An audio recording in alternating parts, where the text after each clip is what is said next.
Okay, in this video I'm going to show you how to enter notes into your template. Make sure you're using this template to complete your composition.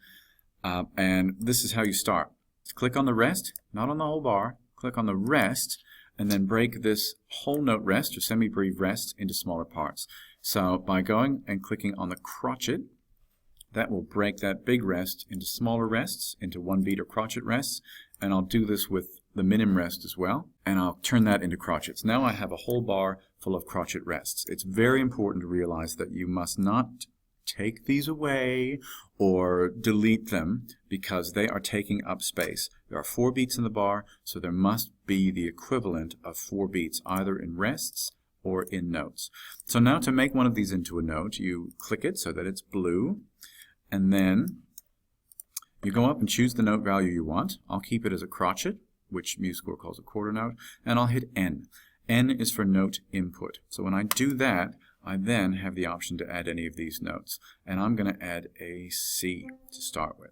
And I'm going to choose C because if I go and look at the blues scale, these are the notes that you should be using. We are going to use C, E flat.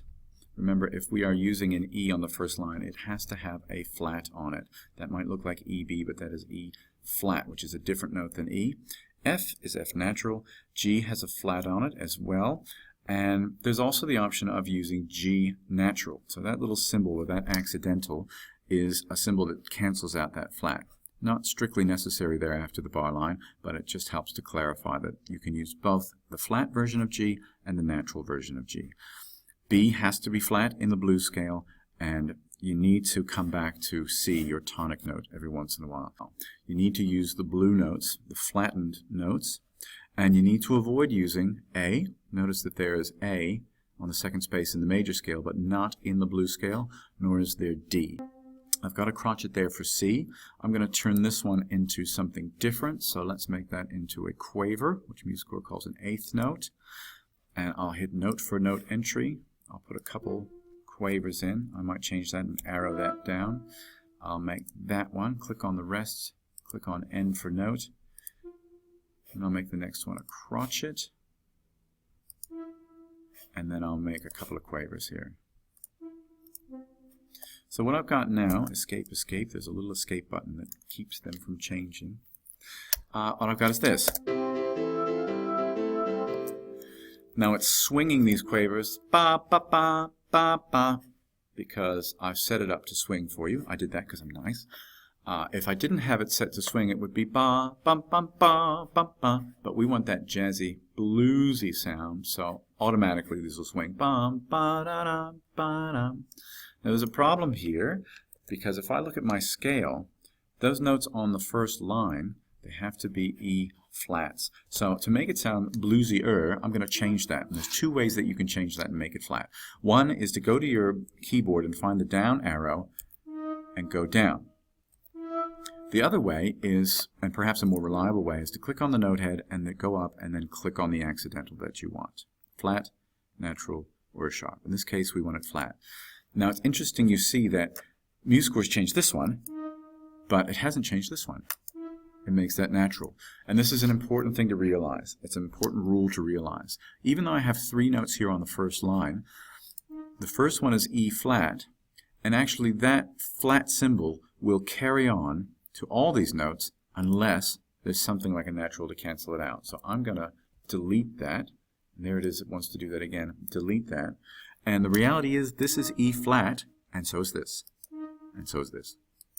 Because that flat symbol applies to all the notes on that line until you reach the bar line.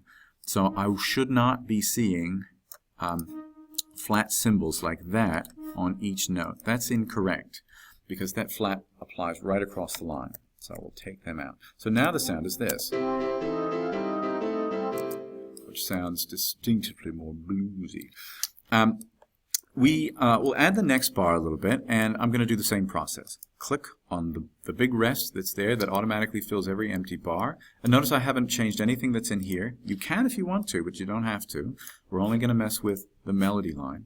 Click on the rest and change that into crotchet rests. And do the same again, change it into crotchet rests. Now the first one, I think a good blues melody has a mix of rhythms. crotchets, quavers, which are these two that are beamed together. You can have single quavers, and you need some moments of silence. So I'm going to leave that one as a rest. And then I'll change this one to a quaver. Notice how the quaver rest looks a bit different. That's a half beat rest, but I'm going to make that into a note.